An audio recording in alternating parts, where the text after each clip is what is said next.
Hello दोस्तों, यदि आप भी क्लास 9th का आज यानी 2 जुलाई को साइंस यानी विज्ञान का त्रैमासिक परीक्षा देने वाले हैं तो अभी की इस क्लास में क्लास 9th के लिए साइंस यानी विज्ञान के हम लोग ऑब्जेक्टिव सब्जेक्टिव क्वेश्चन आंसर देखेंगे 2 जुलाई त्रैमासिक परीक्षा के लिए। ये साइंस यानी विज्ञान का क्वेश्चन पेपर है क्लास 9th के लिए। यहाँ पर देख सकते हो क्लास 9th क्वार्टरली एग्जामिनेशन जुलाई 2026, त्रैमासिक परीक्षा जुलाई 2026। ये क्लास 9th के लिए साइंस यानी विज्ञान का क्वेश्चन पेपर है 2 जुलाई त्रैमासिक परीक्षा के लिए। और साइंस का विषय कोड 112 रहेगा, समय मिलेगा 3 घंटा का और पूर्णांक 80 रहेगा। 80 नंबर का एग्जाम होगा, 40 नंबर का ऑब्जेक्टिव, 40 नंबर का सब्जेक्टिव। तो सबसे पहले पेपर में खंड अ मिलेगा, सेक्शन ए। सेक्शन ए में आपसे ऑब्जेक्टिव टाइप क्वेश्चन पूछा जाएगा। 1 से लेकर 70 तक ऑब्जेक्टिव क्वेश्चन पूछा जाएगा। इनमें से किन्हीं 40 प्रश्नों के उत्तर देना है परीक्षा में। तो आइए पहला नंबर क्वेश्चन देखते हैं। फर्स्ट क्वेश्चन यहाँ पर पूछा गया है कि समय के साथ वेग परिवर्तन की दर को क्या कहते हैं। तो समय के साथ वेग में परिवर्तन की दर को क्या कहा जाता है, तो त्वरण कहा जाता है। Right answer option number C हो जाएगा, त्वरण। और त्वरण का एसआई मात्रा क्या होता है, तो मीटर प्रति सेकंड स्क्वायर होता है, याद रखिएगा। क्वेश्चन नंबर 2 यहाँ पर पूछा गया है कि वेग का मात्रक है। वेग का मात्रक क्या होता है, तो वेग और चाल का मात्रक मीटर प्रति सेकंड होता है। Right answer option number A हो जाएगा, मीटर प्रति सेकंड। क्वेश्चन नंबर 3 यहाँ पर पूछा गया है कि एसआई पद्धति में कितने आधारी मात्रक हैं। तो एसआई पद्धति में कितने आधारी मात्रक हैं, तो 7 हैं। Right answer option number C हो जाएगा, 7। क्वेश्चन नंबर 4 यहाँ पर पूछा गया है, निम्नलिखित में कौन अदिश राशि है। कौन यहाँ पर अदिश राशि है, अदिश राशि पूछा गया है। तो वेग और बल ये सदिश राशि हैं, लेकिन तापमान यानी टेम्परेचर यहाँ पर ये अदिश राशि है। तो right answer option number B हो जाएगा। अदिश राशि में केवल परिमाण होता है, दिशा नहीं होता है। और सदिश राशि में परिमाण के साथ साथ दिशा भी होता है। क्वेश्चन नंबर 5 यहाँ पर पूछा गया है कि चाल का मात्रक। तो चाल और वेग दोनों का मात्रक मीटर प्रति सेकंड होता है। Right answer option number B हो जाएगा, मीटर प्रति सेकंड। क्वेश्चन नंबर 6 पूछा गया है यहाँ पर कि परिणामी वेग का मात्रक। अब यहाँ पर परिणामी वेग का मात्रक पूछा गया है, तो वेग का मात्रक मीटर प्रति सेकंड हो जाएगा। Right answer B. Question number 7 पूछा गया है कि किसी सदिश राशि का परिमाण कभी भी नहीं हो सकता है। तो किसी सदिश राशि का परिमाण कभी भी शून्य यानी 0 नहीं हो सकता है। Right answer option number B हो जाएगा। क्वेश्चन नंबर 8 यहाँ पर पूछा गया है कि कोणीय वेग का मात्रक है। तो कोणीय वेग का मात्रक क्या होता है, तो ये हो जाएगा option number D, right answer हो जाएगा, रेडियंस प्रति सेकंड होता है। क्वेश्चन नंबर 9 पूछा गया है कि एक समान वृत्तीय गति में त्वरण की दिशा। तो एक समान वृत्तीय गति में त्वरण की दिशा हमेशा केंद्र की ओर दृष्ट होती है। Right answer option number B हो जाएगा। क्वेश्चन नंबर 10 यहाँ पर पूछा गया है कि किसी पिंड की गति का वेग समय ग्राफ का ढलान को दर्शाता है। तो ये दर्शाता है त्वरण को। Right answer option number B हो जाएगा, त्वरण। क्वेश्चन नंबर 11 पूछा गया है कि धागे से बंधे एक पत्थर को उंगली के चारों ओर 8 त्रिज्या वाले वृत्तीय पथ पर घुमाया जाता है। तो एक चक्कर पूरा करने पर पत्थर का विस्थापन क्या होगा, एक चक्कर करने पर। तो इसका आंसर क्या हो जाएगा, यहाँ पर देखिए एक चक्कर पूरा करने पर, यानी मान लेते हैं कोई वस्तु, जैसे यहाँ पर कोई भी वस्तु एक स्थान से दूसरे स्थान चलकर फिर वापस आती है उसी बिंदु पर, तो उसका विस्थापन 0 हो जाता है। तो धागे से बांधे एक पत्थर को अंगुली के चारों ओर 8 त्रिज्या वाले वृत्तीय पथ से घुमाया जाता है। तो जहाँ से वह चलेगा वहाँ पर फिर आ जाएगा, तो इसका विस्थापन 0 हो जाएगा, 0 हो जाएगा। Right answer option number D. Question number 12 यहाँ पर पूछा गया है कि जब कोई वस्तु एक समान चाल से चलती है तब उसके लिए दूरी समय ग्राफ की प्रकृति क्या होती है? तो एक सरल रेखा होती है। Right answer option number B हो जाएगा। क्वेश्चन नंबर 13 है कि किसी वाहन द्वारा तय की गई दूरी को मापने के लिए उपयोग किए जाने वाला उपकरण कौन सा है? तो यहाँ पर ओडोमीटर है। राइट आंसर बी हो जाएगा, ओडोमीटर। क्वेश्चन नंबर 14 पूछा गया है, निम्नलिखित में कौन सदिश राशि है? तो चाल यहाँ पर ये अदिश राशि है, समय यहाँ पर अदिश राशि है, वेग यहाँ पर ये सदिश राशि है। तो right answer option number C हो जाएगा। क्वेश्चन नंबर 15 देखिए, त्वरण का सही मात्रक अभी बताया है कि त्वरण का सही मात्रक मीटर प्रति सेकंड स्क्वायर होता है। Right answer option number C हो जाएगा, मीटर प्रति सेकंड स्क्वायर। क्वेश्चन नंबर 16 देखिए, यहाँ पर है, यदि किसी कण का वेग समय ग्राफ इस तरह से क्वेश्चन है। 16 का आंसर आप लोग देख लीजिएगा, परिवर्तनशील हो जाएगा, ऑप्शन नंबर डी। 16 का करेक्ट आंसर डी होगा।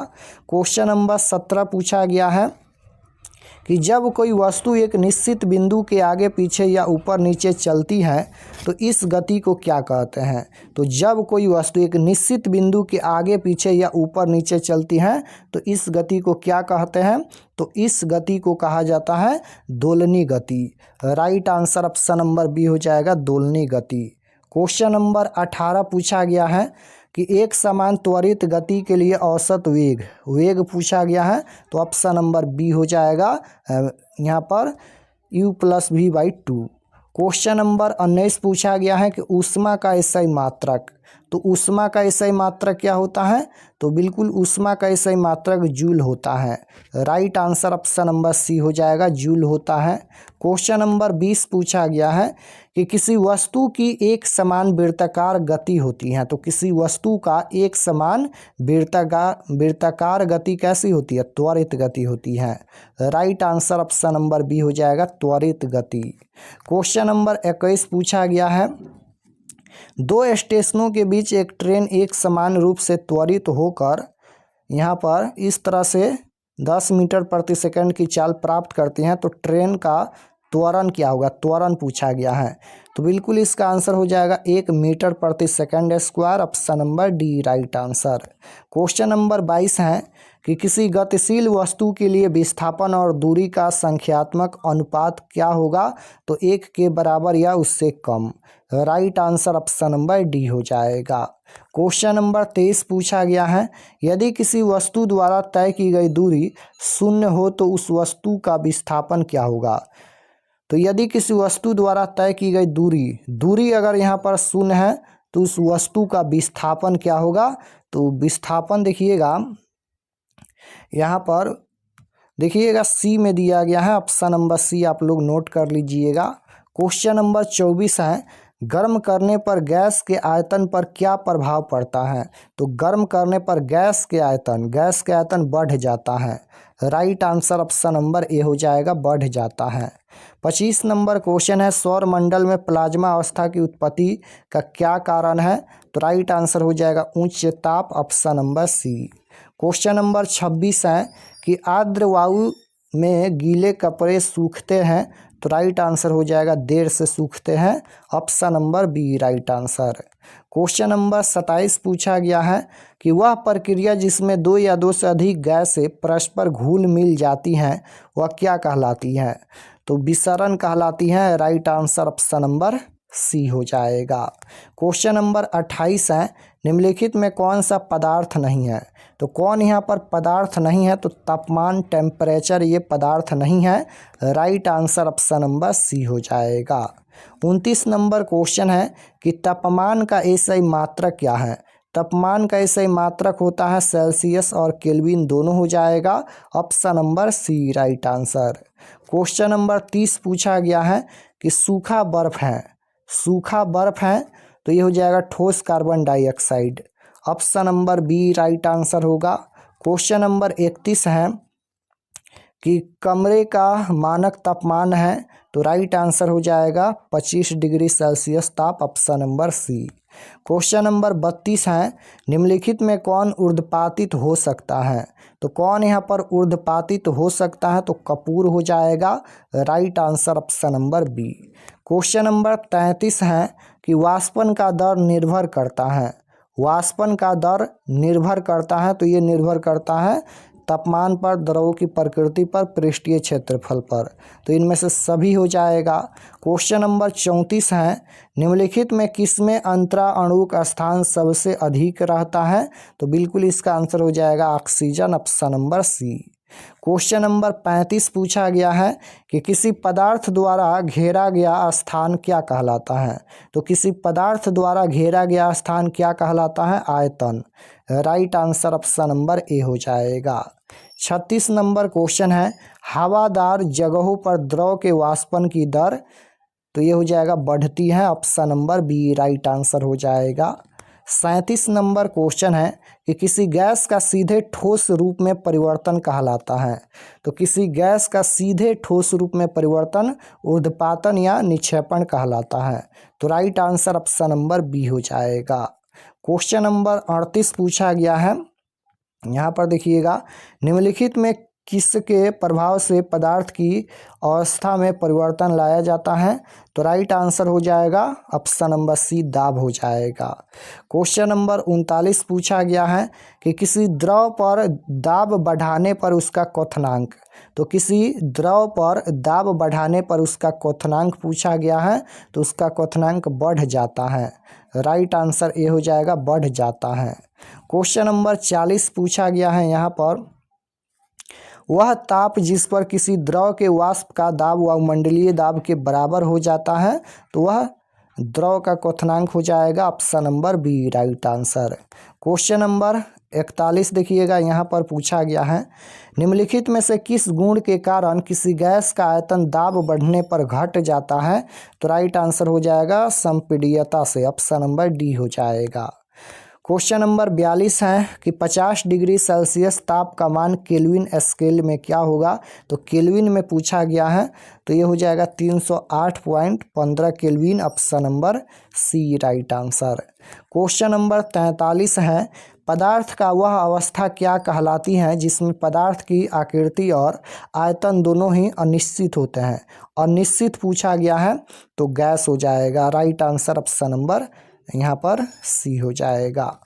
44 नंबर क्वेश्चन है, निम्नलिखित में किस विधि द्वारा कपूर को शुद्ध रूप से प्राप्त किया जाता है? तो ऊर्ध्वपातन हो जाएगा, option number C right answer. 45 number question है, निम्नलिखित में किसकी गतिज ऊर्जा सबसे अधिक है? तो राइट आंसर हो जाएगा gas, option number C. Question number 46 है, निम्नलिखित में से किस ताप पर द्रव जल द्रव अवस्था में रहता है? तो राइट आंसर हो जाएगा 20 डिग्री सेल्सियस ताप, option number C right answer. 47 number question है, निम्नलिखित में से किस बर्तन में रखने पर द्रव का वाष्पन तेजी से हो सकता है?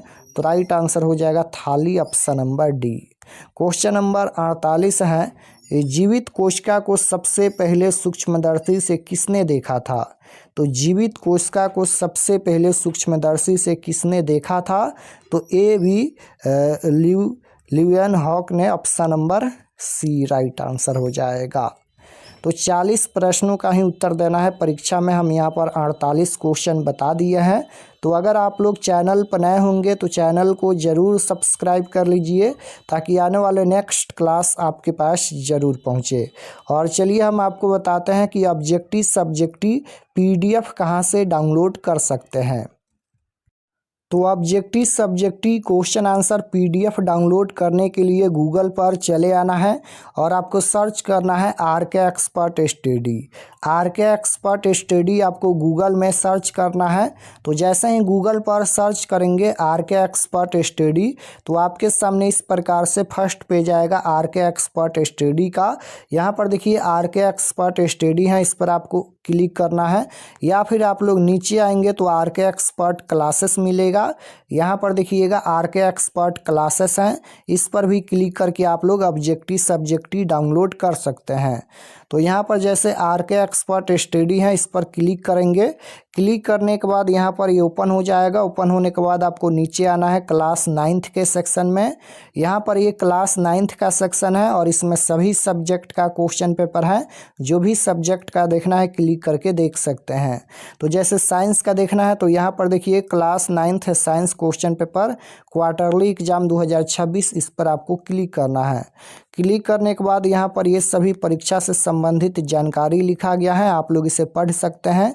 और यहाँ पर आएंगे तो ऑब्जेक्टिव आंसर मिलेगा।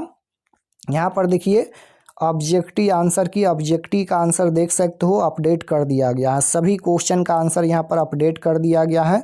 तो ये ऑब्जेक्टिव हो गया। और नीचे आएंगे तो डाउनलोड पर क्लिक करके आप लोग सब्जेक्टिव PDF डाउनलोड कर सकते हैं। ये सभी सब्जेक्टिव क्वेश्चन हैं। और यहाँ पर देखिए डाउनलोड पर क्लिक करेंगे, सब्जेक्टिव PDF डाउनलोड हो जाएगा।